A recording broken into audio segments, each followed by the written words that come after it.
12वीं ਦੀ ਪ੍ਰੀਖਿਆ ਕੈਂਸਲ ਕਰ ਦਿੱਤੀ ਗਈ ਹੈ ਤੇ ਇਸ ਬਾਰੇ ਤੁਸੀਂ ਸਰਕਾਰ ਦੇ ਇਸ ਫੈਸਲੇ ਨੂੰ ਲੈ ਕੇ ਖੁਸ਼ ਹੋ ਕਿ ਅਸੀਂ ਮੈਰਿਟ ਦਾ ਸਰਟੀਫਿਕੇਟ ਤੇ ਜਾਂ ਤਾਂ ਅਸੀਂ ਬਾਹਰ ਜਾਣਾ, ਅਸੀਂ ਚੰਗੇ ਕਾਲਜਾਂ 'ਚ ਐਡਮਿਸ਼ਨ ਲੈਣੀ ਹੈ। ਪਰ ਉਹ ਹੁਣ ਸਾਡੇ ਲਈ ਉਹ ਹੋ ਗਿਆ ਕਿ ਅਸੀਂ ਹੁਣੇ ਵੀ ਟੈਨਸ਼ਨ 'ਚ ਆ ਕਿ ਅਸੀਂ ਹੁਣ ਕੀ ਕਰਾਂਗੇ। ਟਿਊਸ਼ਨ ਸਾਡੇ ਸਕੂਲ ਵਾਲਿਆਂ ਨੇ ਉਹਨਾਂ ਨੇ 1 to 1 ਸਾਡੇ ਡਾਊਟਸ ਲਿੱਤੇ, ਪ੍ਰੀਪੇਅਰ ਕੀਤਾ ਸਾਨੂੰ ਤੇ ਸਾਡਾ ਇੱਕ ਮੇਨ ਫੋਕਸ ਇੱਕ ਗੋਲ ਸੀਗਾ ਕਿ ਅਸੀਂ ਕਿ ਚੰਗੇ ਕਾਲਜਸ 'ਚ ਚਾਹੀਏ ਤਾਂ ਸਾਨੂੰ ਐਡਮਿਸ਼ਨ ਮਿਲੇ ਤੇ ਉਹ ਮੈਰਿਟ ਦੇ ਬੇਸਿਸ ਤੇ ਹੁੰਦੀ ਹੈ। ਤੇ ਬਟ ਹੁਣ ਅਸੀਂ ਥੋੜ੍ਹੇ ਜਿਹੇ ਟੈਨਸ਼ਨ 'ਚ ਆ ਕਿ ਸਾਨੂੰ ਹੁਣ ਕੀ ਮਿਲੂਗਾ, ਸਾਡੇ ਫਿਊਚਰ ਕਿੱਥੇ ਹੈ ਤੇ ਅਸੀਂ ਕਿੱਥੇ ਜਾਵਾਂਗੇ। ਸਾਨੂੰ 14 ਮੰਥਸ ਹੋ ਗਏ ਟੋਟਲ +2 ਪ੍ਰੀਪੇਅਰ ਕਰਦੇ ਨੂੰ ਤੇ ਅਸੀਂ ਸਾਰੇ ਕਨਸੈਪਟਸ ਦੁਬਾਰਾ ਰਿਵਾਈਜ਼ ਕੀਤੇ। ਬਟ ਹੁਣ ਕੁਝ ਗਵਰਨਮੈਂਟ ਨੂੰ ਆਈ ਥਿੰਕ ਕੁਝ ਕਰਨਾ ਚਾਹੀਦਾ because we are their future, we are India's future and they should do something. ਕਿੱਥੇ ਅਸੀਂ ਕਿੰਨੀ ਮਿਹਨਤ ਕੀਤੀ, ਸਾਨੂੰ ਕਾਲਜਸ 'ਚ ਐਡਮਿਸ਼ਨ ਨਹੀਂ ਮਿਲ ਰਹੀ, ਮੈਰਿਟ ਹੀ ਨਹੀਂ ਹੈ, ਨਾ ਸਕੂਲ ਗਏ ਨਾ ਕੋ ਕਰਿਕੂਲਰ ਐਕਟੀਵਿਟੀਜ਼ ਪਾਰਟ ਲਿੱਤਾ, ਪੋਰਟਫੋਲੀਓ ਕਿਸ ਬੇਸਿਸ ਤੇ ਬਣਾਈਏ।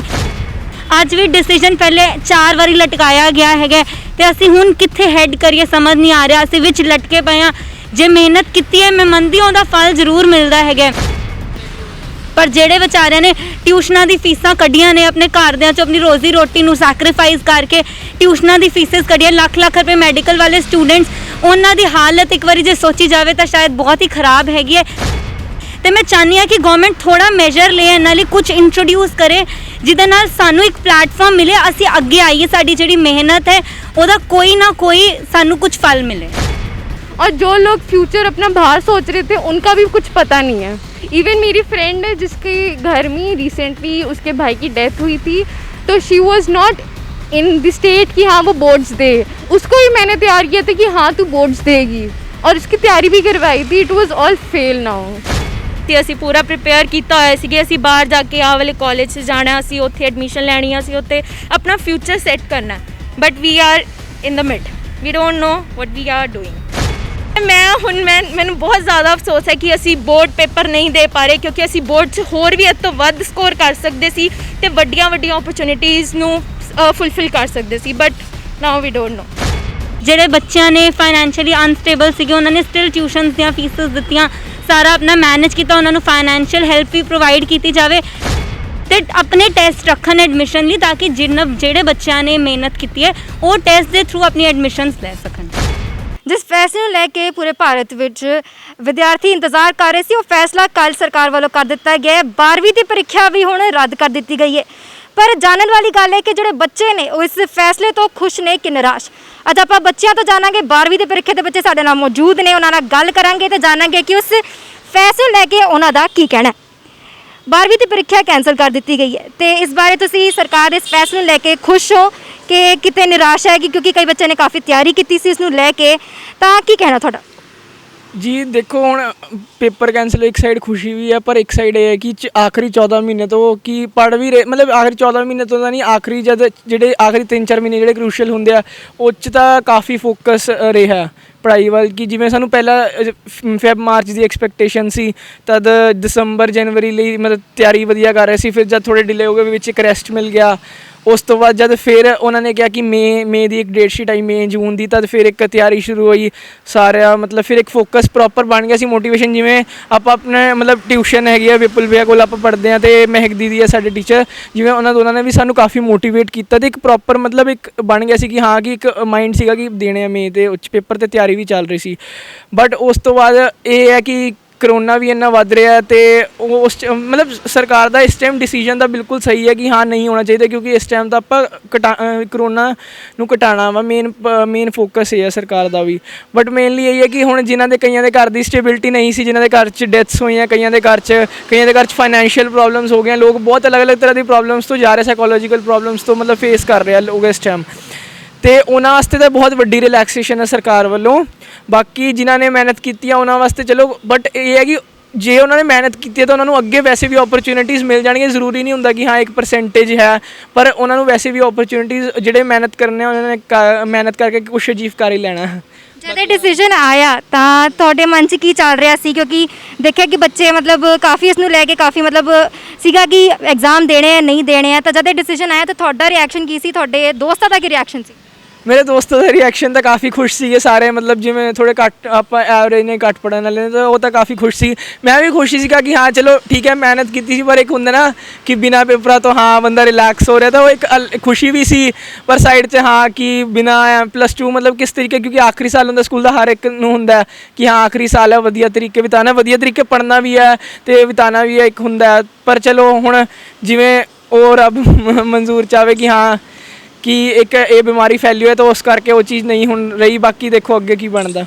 ਹਾਂਜੀ ਅਸੀਂ ਪਹਿਲਾਂ ਖੁਸ਼ ਤਾਂ ਨਹੀਂ ਸੀਗੇ ਕਿਉਂਕਿ ਇੱਕ ਵਾਰੀ ਡਿਸੀਜਨ ਤਾਂ ਆ ਗਿਆ ਸੀਗਾ। ਅਸੀਂ 14 ਮਹੀਨੇ ਆਪਣੀ ਕਲਾਸਾਂ ਲਾਈਆਂ, ਸਵੇਰ ਤੋਂ ਕਲਾਸਾਂ ਅਸੀਂ ਲਾ ਰਹੇ ਸੀਗੇ, ਅਸੀਂ ਅਸਾਈਨਮੈਂਟ ਸਬਮਿਟ ਕੀਤੀਆਂ, ਇੱਕ ਐਕਸਟਰਨਲ ਪ੍ਰੈਸ਼ਰ ਵੀ ਸੀਗਾ ਸਕੂਲ ਵਾਲਿਆਂ ਦਾ ਜਾਂ ਕੁਝ ਵਗੈਰਾ। ਬਟ ਅਸੀਂ ਜਿਵੇਂ ਅਸੀਂ ਟਿਊਸ਼ਨ ਪੜ੍ਹਦੇ ਸੀ ਵਿਪੁਲ ਭਈਆ ਕੋਲ, ਮਹਿਕ ਦੀਦੀ ਕੋਲ, ਉਹਨਾਂ ਨੇ ਸਾਨੂੰ ਮੋਟੀਵੇਟ ਕੀਤਾ ਕਿ ਤੁਸੀਂ ਪੜ੍ਹੋ, ਕਿਉਂਕਿ ਸਾਡਾ ਕਈ ਵਾਰ ਸਾਡਾ ਫੋਕਸ ਆ ਸੀ ਕਿ ਅਸੀਂ ਮੈਰਿਟ ਦੇ ਸਰਟੀਫਿਕੇਟ 'ਤੇ ਜਾਂ ਤਾਂ ਅਸੀਂ ਬਾਹਰ ਜਾਣਾ, ਅਸੀਂ ਚੰਗੇ ਕਾਲਜਾਂ 'ਚ ਐਡਮਿਸ਼ਨ ਲੈਣੀ ਆ।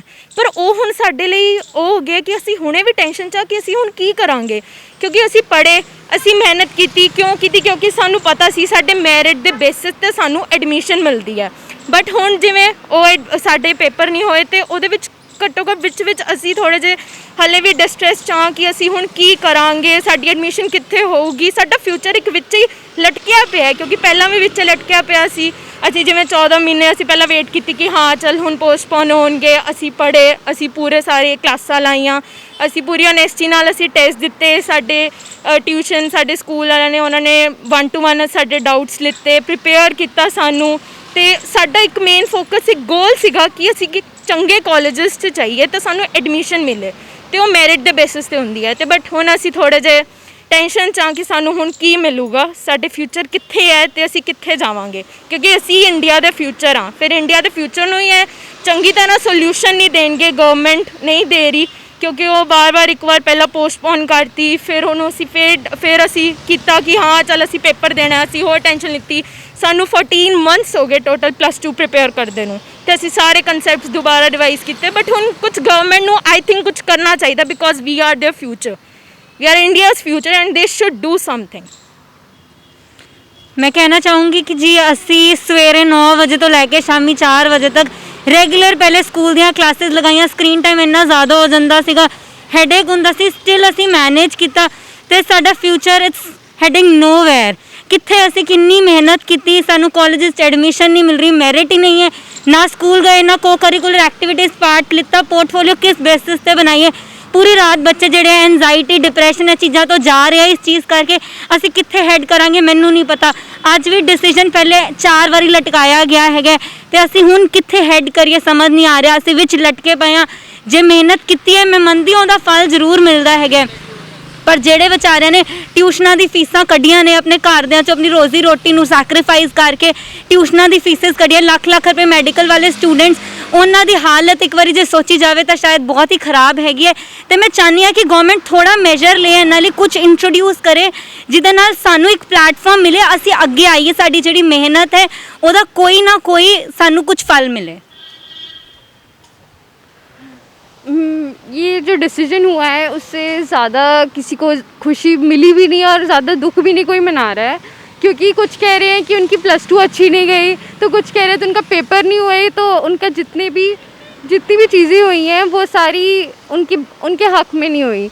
एंड दे आर लाइक हमें पेपर देने भी थे, नहीं भी देने थे, नहीं देने वाले तो थे कि हाँ हमें पता नहीं हम पास होएंगे कि नहीं, इसीलिए।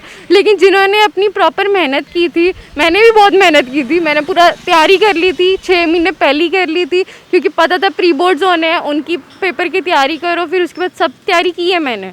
और मेरे को था कि बोर्ड्स होएंगे तो हाँ उसमें मेरे अच्छे आएंगे, मैंने परसेंटेज का टारगेट भी सेट किया हुआ था, कुछ भी नहीं हुआ। मतलब एक था ना कि हाँ इस यूनिवर्सिटी में जाना है तो उसका टारगेट प्रॉपर होना चाहिए। अब तो ये भी नहीं पता उस यूनिवर्सिटी में कैसे एडमिशन मिलेगी, कैसी मार्किंग स्कीम होएगी, क्या हमें मिलेगा, हमें कुछ नहीं पता। और जो लोग फ्यूचर अपना बाहर सोच रहे थे उनका भी कुछ पता नहीं है। इवन मेरी फ्रेंड है जिसके घर में रिसेंटली उसके भाई की डेथ हुई थी, तो she was not in the state कि हाँ वो बोर्ड्स दे, उसको भी मैंने तैयार किया था कि हाँ तू बोर्ड्स देगी, और इसकी तैयारी भी करवाई थी। It was all fail now. ये कुछ है नहीं कि इसमें कुछ हो सकता है, तो we should look upon it कि हमें कुछ मिले अपॉर्चुनिटी कि हम खुद उस यूनिवर्सिटी में जाएं और देखें। ਤੁਹਾਡੇ ਵਿੱਚੋਂ 12th ਤੋਂ ਬਾਅਦ ਅਕਸਰ ਦੇਖਿਆ ਜਾਂਦਾ ਹੈ ਕਿ ਬੱਚੇ ਮਤਲਬ 12th ਤੋਂ ਬਾਅਦ ਇਹੀ ਸੋਚਦੇ ਨੇ ਕਿ ਬਾਹਰ ਜਾਣਾ ਹੈ, ਬਾਹਰ ਦੀ ਯੂਨੀਵਰਸਿਟੀਜ਼ ਲਈ ਅਪਲਾਈ ਕਰਨਾ ਹੈ, ਤੇ ਤੁਹਾਡੇ ਵਿੱਚੋਂ ਕਿਹਨੇ ਕਿਹਨੇ ਬਾਹਰ ਜਾਣਾ ਸੀ? ਮੈਂ ਬਾਹਰ ਜਾਣਾ ਸੀ। ਮੈਂ ਆਪਣੀ ਸਾਰੀ ਤਿਆਰੀ ਕੀਤੀ ਸੀ। ਅਸੀਂ ਫਾਈਲ ਵਗੈਰਾ ਵੀ ਹਲੇ ਲਾਣੀ ਸੀ। ਅਸੀਂ ਪੂਰਾ ਪ੍ਰਿਪੇਅਰ ਕੀਤਾ ਹੋਇਆ ਸੀ ਕਿ ਅਸੀਂ ਬਾਹਰ ਜਾ ਕੇ ਆਹ ਵਾਲੇ ਕਾਲਜ 'ਚ ਜਾਣਾ, ਅਸੀਂ ਉੱਥੇ ਐਡਮਿਸ਼ਨ ਲੈਣੀ, ਅਸੀਂ ਉੱਥੇ ਆਪਣਾ ਫਿਊਚਰ ਸੈੱਟ ਕਰਨਾ। But we are in the mid, we don't know what we are doing and at what stage we are. ਤੇ ਹੁਣ ਜੇਕਰ ਗੱਲ ਕੀਤੀ ਜਾਵੇ ਤਾਂ ਪ੍ਰੀ ਬੋਰਡਸ ਦੇ ਬੇਸਿਸ ਤੁਹਾਨੂੰ ਸਾਰਿਆਂ ਨੂੰ ਪਾਸ ਕੀਤਾ ਜਾ ਰਿਹਾ, ਰਾਈਟ? ਸੋ ਕਈ ਵਾਰ ਹੁੰਦਾ ਕਿ ਬੱਚੇ ਜਿਹੜੇ ਸੀ, ਕਈਆਂ ਦੇ ਪ੍ਰੀ ਬੋਰਡਸ ਦੇ ਮਾਰਕਸ ਅੱਛੇ ਨਹੀਂ ਆਉਂਦੇ ਤਾਂ ਉਹ ਬੋਰਡਸ ਤੇ ਡਿਪੈਂਡ ਕਰਦੇ ਨੇ, ਤਾਂ ਉਸ ਤੋਂ ਬਾਅਦ ਉਹਨਾਂ ਨੂੰ ਵਧੀਆ ਕਾਲਜ 'ਚ ਐਡਮਿਸ਼ਨ ਮਿਲਦੀ ਹੈ। ਤਾਂ ਅੱਗੇ ਹੁਣ ਪਲੈਨਿੰਗ ਤੁਹਾਡੇ ਸਾਰੇ ਦੇ ਐਜ਼ ਅ ਸਟੂਡੈਂਟਸ ਕੀ ਨੇ? ਤੁਹਾਡੇ ਪੇਰੈਂਟਸ ਦਾ ਕੀ ਕਹਿਣਾ ਇਸ ਗੱਲ ਬਾਰੇ? ਅਸੀਂ ਪ੍ਰੀ ਬੋਰਡਸ ਤਾਂ ਅੱਛਾ ਠੀਕ ਹੈ, ਅਸੀਂ ਤਿਆਰ ਦਿੱਤੇ ਸੀ, ਅਸੀਂ ਪੂਰੇ ਦਿੱਤੇ ਵੀ ਹੈ ਤੇ ਸਾਡੇ ਚੰਗੇ ਮਾਰਕਸ ਵੀ ਆਏ ਆ। ਬਟ ਕਈ ਵਾਰ ਐਵੇਂ ਹੁੰਦਾ ਹੈ ਕਿ ਜਿਵੇਂ ਸਕੂਲ 'ਚ ਸਾਨੂੰ ਇਸ ਬੇਸਿਸ ਤੇ ਸਾਨੂੰ ਪ੍ਰਿਪੇਅਰ ਕੀਤਾ ਜਾਂਦਾ ਹੈ, ਉਸ ਡਿਫਿਕਲਟ ਪੇਪਰ ਤੇ ਪ੍ਰਿਪੇਅਰ ਕੀਤਾ ਜਾਂਦਾ ਹੈ ਕਿ ਤਾਂ ਕਿ ਅਸੀਂ ਬੋਰਡ ਤੇ ਹੋਰ ਵੀ ਅੱਗੇ ਸਕੋਰ ਕਰੀਏ, ਅਸੀਂ ਹੋਰ 100% ਆਫ ਦਾ ਮਾਰਕਸ ਅਸੀਂ ਲੈ ਕੇ ਆਈਏ। ਸਾਨੂੰ ਇਸ ਤਰੀਕੇ ਨਾਲ ਪ੍ਰਿਪੇਅਰ ਕੀਤਾ ਜਾਂਦਾ, ਸਾਡੇ ਉਸ ਤਰੀਕੇ ਨਾਲ ਟੈਸਟ ਹੁੰਦੇ ਆ। ਨਾਰਮਲੀ ਜਿਹੜਾ ਬੱਚਾ ਪ੍ਰੀ ਬੋਰਡ 'ਚ 90% ਲੈ ਕੇ ਜਾਂਦਾ ਹੈ ਜਾਂ 80% ਵੀ ਲੈ ਕੇ ਜਾਂਦਾ, ਉਹ ਬਹੁਤ ਜ਼ਿਆਦਾ ਵਧੀਆ ਸਕੋਰ ਕਰਦਾ ਬੋਰਡ 'ਚ, ਕਿਉਂਕਿ ਬੋਰਡ ਇੱਕ ਕਨਸੈਪਚੁਅਲ ਹੁੰਦਾ, ਉਹਦੇ ਵਿੱਚ ਸਾਡੀ ਨੌਲੇਜ, ਸਾਡੀ ਲਰਨਿੰਗ, ਉਹ ਸਭ ਕੁਝ ਟੈਸਟ ਹੁੰਦੀ ਹੈ ਤੇ ਸਾਨੂੰ ਉਹ ਚੈੱਕ ਕਰਦੇ ਆ। ਤੇ ਆਈ ਥਿੰਕ ਜਿਵੇਂ ਮੈਨੂੰ ਬਹੁਤ ਜ਼ਿਆਦਾ ਅਫਸੋਸ ਹੈ ਕਿ ਅਸੀਂ ਬੋਰਡ ਪੇਪਰ ਨਹੀਂ ਦੇ ਪਾ ਰਹੇ, ਕਿਉਂਕਿ ਅਸੀਂ ਬੋਰਡ 'ਚ ਹੋਰ ਵੀ ਇਸ ਤੋਂ ਵੱਧ ਸਕੋਰ ਕਰ ਸਕਦੇ ਸੀ ਤੇ ਵੱਡੀਆਂ ਓਪਰਚੁਨਿਟੀਜ਼ ਨੂੰ ਫੁਲਫਿਲ ਕਰ ਸਕਦੇ ਸੀ। ਬਟ ਨਾਓ ਵੀ ਡੋਂਟ ਨੋ। ਸਰਕਾਰ ਤੋਂ ਤੁਸੀਂ ਕੀ ਚਾਹੁੰਦੇ ਹੋ ਕਿ ਸਰਕਾਰ ਕਿਹੋ ਜਿਹਾ ਤੁਹਾਨੂੰ ਰਿਲੈਕਸੇਸ਼ਨ ਦੇਵੇ? ਸਰਕਾਰ ਤੁਹਾਡੇ ਲਈ ਇਹੋ ਜਿਹਾ ਕੀ ਕਰੇ ਕਿ ਜਿਹੜਾ ਹੁਣ ਤੁਹਾਡਾ ਸਮਾਂ ਜਿਹੜਾ ਬਰਬਾਦ ਹੋਇਆ ਹੈ, ਮੈਂ ਕਹਾਂਗੀ ਬਰਬਾਦ ਹੀ ਹੋਇਆ ਹੈ, ਤੇ ਉਸ ਤੋਂ ਬਾਅਦ ਜਦ ਸਰਕਾਰ ਕਹਿੰਦੀ ਹੈ ਕਿ 12ਵੀਂ ਦੇ ਸਾਡੇ ਐਗਜ਼ਾਮੀਨੇਸ਼ਨ ਕੈਂਸਲ ਕਰ ਦਿੱਤੀ ਜਾਂਦੀ ਹੈ, ਤੁਹਾਨੂੰ ਕੀ ਲੱਗਦਾ ਕਿ ਸਰਕਾਰ ਨੂੰ ਕੀ ਮੈਸੇਜ ਦੇਣਾ ਚਾਹੋਗੇ ਲੁਧਿਆਣਾ ਟਾਈਮਜ਼ ਦੀ ਟੀਮ ਵੱਲੋਂ? ਜੀ ਹੁਣ ਮੇਨ ਇਹੀ ਗੱਲ ਹੈ ਕਿ ਚਲੋ ਠੀਕ ਹੈ, ਹਾਂ ਉਹ ਸਿਚੁਏਸ਼ਨ ਨਹੀਂ ਸੀ ਕਿ ਪੇਪਰ ਨਹੀਂ ਲੈ ਸਕਦੇ, ਬਟ ਮੇਨਲੀ ਇਹ ਹੈ ਕਿ ਉਹਨਾਂ ਨੂੰ ਹੁਣ ਯੂਨੀਵਰਸਿਟੀਜ਼ ਨਾਲ ਵੀ ਇੱਕ ਗੱਲ ਕਰਨੀ ਚਾਹੀਦੀ ਹੈ ਕਿ ਹਾਂ ਜੇ ਇੱਥੇ ਸਾਨੂੰ ਰਿਲੈਕਸੇਸ਼ਨ ਦਿੱਤੀ ਹੈ ਤਾਂ ਯੂਨੀਵਰਸਿਟੀਜ਼ ਦੀ ਐਡਮਿਸ਼ਨ ਪ੍ਰੋਸੈਸ 'ਚ ਵੀ ਇੱਕ ਰਿਲੈਕਸੇਸ਼ਨ ਦੇਣੀ ਚਾਹੀਦੀ ਹੈ ਕਿ ਹਾਂ ਉਹ ਬਿਲਕੁਲ ਪ੍ਰੋਸੈਸ ਟਾਈਟ ਕਰ ਦੇਣ। ਅਤੇ ਇੱਥੋਂ ਬੱਚੇ ਬਹੁਤ ਡਿਸਟਰਬ ਨੇ, ਕਈ ਤਾਂ ਮੈਂਟਲੀ ਡਿਸਟਰਬ ਨੇ, ਠੀਕ ਹੈ, ਕਈ ਜਿਹੜੇ ਨਹੀਂ, ਜਿਨ੍ਹਾਂ ਨੂੰ ਕੋਈ ਪ੍ਰੋਬਲਮ ਹੋਈ ਉਹ ਤਾਂ ਚਲੋ ਮਿਹਨਤ ਕਰਕੇ ਫਿਰ ਇੱਕ ਵਾਰੀ ਐਂਟਰੈਂਸਿਸ ਦੇ ਲੈਣਗੇ, ਜੋ ਵੀ ਆ ਕਾਲਜਿਸ ਉਹਨਾਂ ਦੇ ਬੇਸ 'ਤੇ ਕਰ ਲੈਣਗੇ। ਪਰ ਜਿਹੜੇ ਹੁਣ ਬਹੁਤ ਲੋਕ ਹੈਗੇ ਜਿਹੜੇ ਨਹੀਂ ਇਸ ਟਾਈਮ ਪੇਪਰ ਦੇਣ ਦੇ ਮਨ 'ਚ ਨਹੀਂ ਸੀ, ਅਤੇ ਇਹ ਮੇਨਲੀ ਇਹ ਗੱਲ ਹੈ ਕਿ ਇੱਕ ਰਿਲੈਕਸੇਸ਼ਨ ਹੋਣੀ ਚਾਹੀਦੀ ਯੂਨੀਵਰਸਿਟੀਜ਼ ਵੱਲੋਂ ਵੀ ਕਿ ਹਾਂ ਐਡਮਿਸ਼ਨ ਪ੍ਰੋਸੈਸ ਥੋੜ੍ਹਾ ਸੌਖਾ ਕੀਤਾ ਜਾਵੇ, ਕਿਉਂਕਿ ਮੇਨ ਤਾਂ ਬੱਚੇ ਦਾ ਫੋਕਸ ਐਡਮਿਸ਼ਨ 'ਤੇ ਹੀ ਆ ਹੁਣ ਸਾਰਿਆਂ ਦਾ, ਚਾਹੇ ਉਹ ਬਾਹਰ ਵਾਸਤੇ ਚਾਹੇ ਉਹ ਇੱਧਰ ਵਾਸਤੇ, ਕਿ ਬਾਹਰ ਦਾ ਵੀ ਪ੍ਰੋਸੈਸ ਇੱਕ ਥੋੜ੍ਹਾ ਈਜ਼ ਬਣਾਇਆ ਜਾਵੇ, ਇੱਥੇ ਵੀ ਜੇ ਕਿਸੇ ਨੇ ਪੜ੍ਹਨਾ ਉਹਦਾ ਵੀ ਪ੍ਰੋਸੈਸ ਈਜ਼ ਬਣਾਇਆ ਜਾਵੇ। ਕਿ ਇਹ ਯੂਨੀਵਰਸਿਟੀਜ਼ ਦੀ ਵੀ ਜਿਵੇਂ ਗਵਰਨਮੈਂਟ ਯੂਨੀਵਰਸਿਟੀਜ਼ ਦੀ ਤਾਂ ਵੈਸੇ ਫੀਸ ਘੱਟ ਹੁੰਦੀ ਹੈ, ਪ੍ਰਾਈਵੇਟ ਦੀ ਜ਼ਿਆਦਾ ਹੁੰਦੀ ਹੈ। ਹੁਣ ਕਈ ਲੋਕ ਫਾਈਨੈਂਸ਼ੀਅਲੀ ਵੀ ਜਿਹੜੇ ਖਰਾਬ ਹੋਏ ਆ, ਉਹਨਾਂ ਨੂੰ ਇੱਕ ਪ੍ਰਾਈਵੇਟ ਯੂਨੀਵਰਸਿਟੀਜ਼ 'ਚ ਓਪਰਚੁਨਿਟੀ ਮਿਲਣੀ ਚਾਹੀਦੀ ਹੈ, ਫਾਈਨੈਂਸ਼ੀਅਲੀ ਵੀ ਇੱਕ ਸਕੋਲਰਸ਼ਿਪ ਮਿਲਣੀ ਚਾਹੀਦੀ ਹੈ ਉਸ ਚੀਜ਼ 'ਤੇ। ਮੈਂ ਚਾਹੁੰਦੀ ਹਾਂ ਕਿ ਆਬਜੈਕਟਿਵ ਟੈਸਟ ਐਵੇਂ ਦੇ ਅਰੇਂਜ ਕਰਾਏ ਜਾਣ ਜਿਨ੍ਹਾਂ ਦੇ ਆਨਸਰਸ ਗੂਗਲ 'ਤੇ ਨਾ ਹੋਣ, ਬਿਕਾਜ਼ ਬੱਚੇ ਜਿਹੜੇ ਅੱਜ ਕੱਲ੍ਹ ਮੀਨਸ ਲੱਭਦੇ ਨੇ, ਕਿਉਂਕਿ ਜਿਹੜੇ ਬੱਚੇ ਫਿਰ ਜਿਹੜੇ ਮਿਹਨਤ ਕਰਦੇ ਨੇ ਉਹ ਪਿੱਛੇ ਰਹਿ ਜਾਂਦੇ ਨੇ, ਅਤੇ ਜਿਹੜੇ ਨਹੀਂ ਵੀ ਕਰਦੇ ਉਹ ਅੱਗੇ ਨਿਕਲ ਜਾਂਦੇ। ਜਿਵੇਂ ਹੁਣ ਹੋਇਆ ਕਿ ਜਿਹੜੇ ਬੱਚਿਆਂ ਨੇ ਮਿਹਨਤ ਨਹੀਂ ਵੀ ਕੀਤੀ ਉਹ ਤਾਂ ਵੀ ਅੱਗੇ ਨਿਕਲ ਗਏ, ਅਤੇ ਜਿਨ੍ਹਾਂ ਨੇ ਕੀਤੀ ਉਹ ਤਾਂ ਵੀ ਪਿੱਛੇ ਰਹਿ ਗਏ। ਤਾਂ ਮੈਂ ਕਹਿੰਦੀ ਹਾਂ ਕੁਝ ਐਵੇਂ ਦੇ ਮੈਜਰਸ ਹੈ ਜਿਹੜੇ ਬੱਚਿਆਂ ਨੇ ਫਾਈਨੈਂਸ਼ੀਅਲੀ ਅਨਸਟੇਬਲ ਸੀਗੇ, ਉਹਨਾਂ ਨੇ ਸਟਿਲ ਟਿਊਸ਼ਨਸ ਦੀਆਂ ਫੀਸਸ ਦਿੱਤੀਆਂ, ਸਾਰਾ ਆਪਣਾ ਮੈਨੇਜ ਕੀਤਾ, ਉਹਨਾਂ ਨੂੰ ਫਾਈਨੈਂਸ਼ੀਅਲ ਹੈਲਪ ਵੀ ਪ੍ਰੋਵਾਈਡ ਕੀਤੀ ਜਾਵੇ, ਅਤੇ ਜਿਹੜੀਆਂ ਯੂਨੀਵਰਸਿਟੀਜ਼ ਹੈ ਉਹ ਵੀ ਇਸ ਸਿਚੁਏਸ਼ਨ ਨੂੰ ਸਮਝਣ ਅਤੇ ਆਪਣੇ ਟੈਸਟ ਰੱਖਣ ਐਡਮਿਸ਼ਨ ਲਈ, ਤਾਂ ਕਿ ਜਿਹੜੇ ਬੱਚਿਆਂ ਨੇ ਮਿਹਨਤ ਕੀਤੀ ਹੈ ਉਹ ਟੈਸਟ ਦੇ ਥਰੂ ਆਪਣੀ ਐਡਮਿਸ਼ਨਸ ਲੈ ਸਕਣ। ਆਈ ਥਿੰਕ ਕਿ ਹੁਣ ਗਵਰਨਮੈਂਟ ਨੂੰ ਜ਼ਿਆਦਾ ਦੇਰ ਨਹੀਂ ਲਾਣੀ ਚਾਹੀਦੀ, ਕਿਉਂਕਿ ਸਾਡਾ ਆਲਰੇਡੀ 1 ਸਾਲ ਬਰਬਾਦ ਹੋ ਚੁੱਕਾ ਹੈ, ਅਤੇ ਮੈਂ ਚਾਹੁੰਦੀ ਹਾਂ ਕਿ ਗਵਰਨਮੈਂਟ ਛੇਤੀ ਤੋਂ ਛੇਤੀ ਕੋਈ ਅੱਛੇ ਮੈਜਰਸ ਲੈਣ ਜਿਹੜੇ ਸਾਡੇ ਲਈ ਵਧੀਆ ਹੋਣ, ਅਸੀਂ ਅੱਗੇ ਕਰ ਪਾਈਏ। ਹੁਣ ਸਾਡੇ ਲਈ ਇੱਕ ਉਹ ਮਾਈਂਡ 'ਤੇ ਨਾ ਰਵੇ ਕਿ ਅਸੀਂ +2 ਦੇ ਪੇਪਰ ਨਹੀਂ ਦਿੱਤੇ, ਕਿਉਂਕਿ ਕਈ ਬੱਚੇ ਐਵੇਂ ਹੁੰਦੇ ਆ, ਕਈ ਵਾਰ ਸਾਰੇ ਡਿਪਰੈਸ਼ਨ ਵਗੈਰਾ 'ਚ ਵੀ ਚਲੇ ਜਾਂਦੇ ਆ, ਜਿਨ੍ਹਾਂ ਨੇ ਵੱਡੀਆਂ ਐਂਗਜ਼ਾਈਟੀ ਵਗੈਰਾ ਬਹੁਤ ਜ਼ਿਆਦਾ ਹੁੰਦੀਆਂ ਕਿ ਅਸੀਂ ਅੱਛੇ ਸਕੋਰ ਨਹੀਂ ਕਰ ਪਾਈਏ। ਅਤੇ ਮੇਰੇ ਖਿਆਲ ਤੋਂ ਉਹਨਾਂ ਨੂੰ ਇਹੋ ਜਿਹੇ ਮੈਜਰਸ ਲੈਣੇ ਚਾਹੀਦੇ ਤਾਂ ਕਿ ਬੱਚੇ ਦੇ ਦਿਮਾਗ 'ਚੋਂ ਨਿਕਲ ਜਾਏ ਕਿ ਉਹਨੇ +2 ਦੇ ਪੇਪਰ ਨਹੀਂ ਦਿੱਤੇ, ਉਹਨੂੰ ਹੋਰ ਵੀ ਇਸ ਤੋਂ ਵਧੀਆ ਓਪਰਚੁਨਿਟੀ ਮਿਲੇ ਤਾਂ ਕਿ ਉਹ ਹੋਰ ਵਧੀਆ ਸਕੋਰ ਕਰਕੇ ਆਪਣੀ ਕਾਲਜ, ਆਪਣੀ ਮਨਪਸੰਦ ਦੀ ਕਾਲਜ 'ਚ ਉਹ ਐਡਮਿਸ਼ਨ ਲੈ ਲੇ, ਚਾਹੇ ਉਹ ਗਵਰਨਮੈਂਟ ਹੋਏ, ਚਾਹੇ ਉਹ ਬਾਹਰ ਦੀ ਫਾਈਲ ਹੋਏ, ਜੋ ਮਰਜ਼ੀ ਹੋਏ, ਕੋਈ ਵਧੀਆ ਡਿਸੀਜ਼ਨ ਲਿੱਤਾ ਜਾਵੇ ਕਿ ਜਿਨ੍ਹਾਂ ਨੇ ਮਿਹਨਤ ਕੀਤੀ ਆ ਉਹ ਵੀ ਅੱਗੇ ਜਾਣ, ਕਿ ਜਿਨ੍ਹਾਂ ਨੇ ਨਹੀਂ ਵੀ ਕੀਤੀ ਉਹਨਾਂ ਲਈ ਵੀ ਕੋਈ ਮੈਸੇਜ वगैरह या कोई डिसीज़न निकला जाता। मैं तो बस यही कहूँगी कि जितने भी ये टेस्ट हों यूनिवर्सिटी की तरफ से या कोई भी वो डिसीजन लें हम लोग की राइट में, तो बस वो ऑफलाइन पेपर्स हों। चाहिए, ऑनलाइन नहीं होना चाहिए, क्योंकि जितने ऑनलाइन होंगे ऑलमोस्ट चीटिंग्स होंगी और किसी को भी इक्वल अपॉर्चुनिटी नहीं मिलेगी। जो लोग अपना ऑनेस्ट वो गूगल कर लेंगे और कुछ नहीं होता। इवन हमने भी ऑनलाइन पेपर्स दिए, हमने भी देखा है सबने कैसे दिए हैं। तो इसीलिए मैं बस ये कहूँगी कि जितने पेपर्स हैं वो ऑफलाइन होने चाहिए यूनिवर्सिटी की तरफ से। ਯੈਸ ਮੈਮ, ਬਹੁਤ ਵਧੀਆ ਲੱਗਿਆ ਪਹਿਲਾਂ ਤਾਂ ਸੁਣ ਕੇ ਕਿ ਪੇਪਰ ਹੋ ਰਹੇ ਨੇ, ਨਹੀਂ ਹੋ ਰਹੇ, ਕੈਂਸਲ ਹੋ ਗਏ ਨੇ ਪੇਪਰ। ਬਹੁਤ ਅੱਛਾ ਲੱਗਿਆ ਸੁਣ ਕੇ, ਕਿਉਂਕਿ ਅਸੀਂ ਕਾਫੀ ਟਾਈਮ ਤੋਂ ਵੇਟ ਕਰ ਰਹੇ ਸੀ ਕਿ ਕੋਈ ਅਫੀਸ਼ੀਅਲ ਡਿਸੀਜਨ ਆ ਜਾਏ ਕਿ ਹੋਣੇ ਆ ਪੇਪਰ, ਨਹੀਂ ਹੋਣੇ। ਹੁਣ ਇੰਨੀ ਵੇਟ ਤੋਂ ਬਾਅਦ ਇੱਕ ਡਿਸੀਜਨ ਆ ਗਿਆ ਫਾਈਨਲੀ ਕਿ ਪੇਪਰ ਨਹੀਂ ਹੋਣੇ, ਤੇ ਅਸੀਂ ਰਿਲੈਕਸ ਫੀਲ ਕਰ ਰਹੇ ਹਾਂ। ਕਿਉਂਕਿ ਜੇ ਪੇਪਰ ਹੋਣੇ ਵੀ ਸੀਗੇ ਤਾਂ ਅਸੀਂ ਪੜ੍ਹ ਲੈਂਦੇ, ਜੇ ਹੁਣ ਪੇਪਰ ਕੈਂਸਲ ਹੋ ਗਏ ਨੇ ਅਸੀਂ ਹੁਣ ਥੋੜਾ ਰਿਲੈਕਸ ਫੀਲ ਕਰ ਰਹੇ ਹਾਂ, ਆਪਣੇ ਅਗਲੇ ਗੋਲਸ ਲਈ ਫੋਕਸ ਕਰ ਰਹੇ ਹਾਂ। ਤੇ ਹਾਂ, ਵਧੀਆ ਲੱਗੀ ਨਿਊਜ਼ ਕਿ ਪੇਪਰ ਨਹੀਂ ਹੋ ਰਹੇ। ਨਿਰਾਸ਼ਾ ਨਹੀਂ ਹੋ ਰਹੀ ਕਿ ਮੈਂ ਕਾਫੀ ਤਿਆਰੀ ਕੀਤੀ ਸੀ ਪੇਪਰ ਲਈ ਤੇ ਹੁਣ ਉਹ ਪੇਪਰ ਨਹੀਂ ਹੋ ਰਿਹਾ, ਤੇ ਕਿਤੇ ਨਾ ਕਿਤੇ ਬੱਚੇ ਜਿਹੜੇ ਨੇ ਮੈਰਿਟ ਤੇ ਡਿਪੈਂਡ ਕਰਦੇ ਨੇ ਕਿ ਵਧੀਆ ਯੂਨੀਵਰਸਿਟੀਜ਼ ਤੇ ਕਾਲਜ 'ਚ ਐਡਮਿਸ਼ਨ ਲਵਾਂਗੇ ਤੇ ਹੁਣ ਉਹ ਨਹੀਂ ਹੋਏਗਾ, ਤਾਂ ਕਿਵੇਂ ਤੁਹਾਨੂੰ ਲੱਗਦਾ ਹੈ ਸਰਕਾਰ ਨੂੰ ਕੀ ਕਰਨਾ ਚਾਹੀਦਾ ਹੈ ਬੱਚਿਆਂ ਨੂੰ ਥੋੜੀ ਜਿਹੀ ਰਿਲੈਕਸੇਸ਼ਨ ਦੇਣ ਲਈ? ਦੇਖੋ ਮੈਮ, ਪਹਿਲੀ ਗੱਲ ਜਾਨ ਹੈ ਤੇ ਜਹਾਨ ਹੈ। ਜੇ ਸਾਡੇ ਕੋਲ ਸਾਡੀ ਹੈਲਥ ਨਹੀਂ ਠੀਕ ਤੇ ਅਸੀਂ ਜਿੰਨਾ ਮਰਜ਼ੀ ਪੜ੍ਹ ਲਈ ਅਸੀਂ ਸਕਸੈਸਫੁਲ ਨਹੀਂ ਹੋ ਸਕਦੇ। ਤਾਂ ਤੁਸੀਂ ਵੇਖ ਹੀ ਲਿਆ ਕਿ 12ਵੀਂ ਦੇ ਜਿਹੜੇ ਬੱਚੇ ਨੇ ਉਹਨਾਂ ਦਾ ਕੀ ਕਹਿਣਾ ਇਸ ਫੈਸਲੇ ਨੂੰ ਲੈ ਕੇ। 12ਵੀਂ ਦੀ ਜਿਹੜੀ ਪ੍ਰੀਖਿਆ ਉਸ ਨੂੰ ਰੱਦ ਕਰ ਦਿੱਤਾ ਗਿਆ ਤੇ ਬੱਚਿਆਂ ਦਾ ਕਹਿਣਾ ਹੈ ਕਿ ਉਹ ਕਿਤੇ ਨਾ ਕਿਤੇ ਇਸ ਡਿਸੀਜਨ ਤੋਂ ਕਿਤੇ ਨਾ ਕਿਤੇ ਖੁਸ਼ ਵੀ ਨਹੀਂ ਲੱਗ ਰਹੇ, ਪਰ ਇੱਕ ਸਹੀ ਜਿਹੜਾ ਡਿਸੀਜਨ ਹੈ ਸਰਕਾਰ ਵੱਲੋਂ ਲਿੱਤਾ ਗਿਆ ਹੈ, ਬੱਚਿਆਂ ਨੂੰ ਪ੍ਰੋਟੈਕਟ ਕਰਨ ਲਈ ਦਿੱਤਾ ਗਿਆ। ਕਿਉਂਕਿ ਆਪਾਂ ਦੇਖ ਰਹੇ ਹਾਂ ਕਿ ਲਗਾਤਾਰ ਜਿਹੜਾ ਕਰੋਨਾ ਮਹਾਮਾਰੀ ਉਹ ਚੱਲਦੀ ਆ ਰਹੀ ਹੈ, ਦੂਜਾ ਸਾਲ ਹੈ ਕਰੋਨਾ ਮਹਾਮਾਰੀ ਦਾ, ਜਿਸ ਤੋਂ ਬਾਅਦ ਸਰਕਾਰ ਵੱਲੋਂ ਕਾਫੀ ਦੇਰ ਬਾਅਦ ਇਹ ਜਿਹੜਾ ਫੈਸਲਾ ਹੈ 12ਵੀਂ ਦੀ ਪ੍ਰੀਖਿਆ ਰੱਦ ਕਰਨ ਦਾ ਲਿੱਤਾ ਗਿਆ ਤੇ ਬੱਚਿਆਂ ਵੱਲੋਂ ਇਸ ਦੇ ਬਾਰੇ ਕਿਹਾ ਤਾਂ ਜਾ ਰਿਹਾ ਹੈ ਕਿ ਅਸੀਂ ਖੁਸ਼ ਹਾਂ ਇਸ ਨੂੰ ਲੈ ਕੇ, ਕਿਉਂਕਿ ਕਿਤੇ ਨਾ ਕਿਤੇ ਸਰਕਾਰ ਸਾਨੂੰ ਪ੍ਰੋਟੈਕਟ ਕਰਨ ਲਈ ਕਰ ਰਹੀ ਹੈ, ਪਰ ਨਾਲ ਹੀ ਇੱਕ ਭਵਿੱਖ ਤੇ ਵੀ ਥੋੜਾ ਜਿਹਾ ਕਨਫਿਊਜ਼ਨ ਤੇ ਕੁਐਸਚਨ ਮਾਰਕ ਬਣਦਾ ਹੈ ਬੱਚਿਆਂ ਦੇ ਭਵਿੱਖ ਤੇ। ਤਾਂ ਉਸ ਦੇ ਬਾਰੇ ਸਰਕਾਰ ਵੱਲੋਂ ਇੱਕ ਬੱਚਿਆਂ ਵੱਲੋਂ ਤੁਸੀਂ ਦੇਖਿਆ ਅਪੀਲ ਵੀ ਕੀਤੀ ਗਈ ਹੈ ਕਿ ਸਰਕਾਰ ਕੁਝ ਇਹੋ ਜਿਹਾ ਕਰੇ ਕਿ ਥੋੜੀ ਬੱਚਿਆਂ ਨੂੰ ਐਡਮਿਸ਼ਨ ਨੂੰ ਲੈ ਕੇ ਰਾਹਤ ਮਿਲੇ। ਤੇ ਹੋਰ ਇਹੋ ਜਿਹੀ ਖਬਰਾਂ ਲਈ, ਅਪਡੇਟਸ ਲਈ ਤੁਸੀਂ ਵੇਖਦੇ ਰਹੋ ਲੁਧਿਆਣਾ ਟਾਈਮਸ। ਕੈਮਰਾਮੈਨ ਦੀਪਕ ਖੇਵਾ ਨਾਲ ਖੁਸ਼ੀ ਅਰੋੜਾ।